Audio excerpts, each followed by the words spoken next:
Welcome back to the Pantry of Doom and Despair for another scary story from Reddit. Today I'm alone in the pantry. John Wayne is not with me. It's been a very busy weekend, so we're only doing a very short story this evening. Here we go.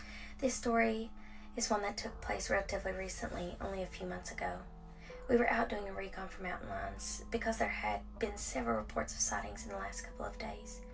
One of our jobs is to scout out the areas where these animals are seen to ensure that if they are in the area, we can warn people and close off those trails. My friend was out on his own in a very heavily forested part of the park towards dusk when he heard what sounded like a woman screaming in the distance.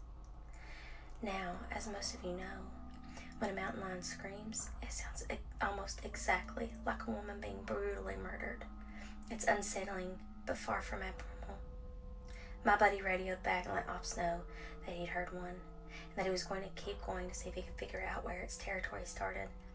He heard the mountain lion scream a couple more times, always from the same spot, and determined the approximate area of the mountain lion's territory.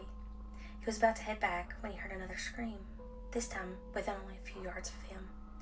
Of course, he freaks out and he starts heading back at a much faster pace, because the last thing he wants is to run into a mountain lion and get mauled to death. As he got back on the path and he started heading back, the screaming followed him, and he broke into a jog. When he was about a mile from Ops, the screaming stopped, and he turned around to see if it was following him. It was almost night by this point, and he said that in the distance, just before the path rounded a corner, he could see what looked like a male figure. He called out to them, warning them that the paths were closed and that he needed to come back to the welcome center.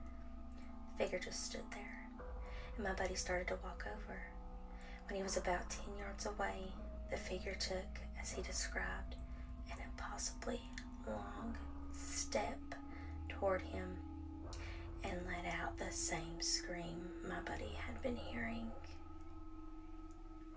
So it wasn't a mountain lion at all.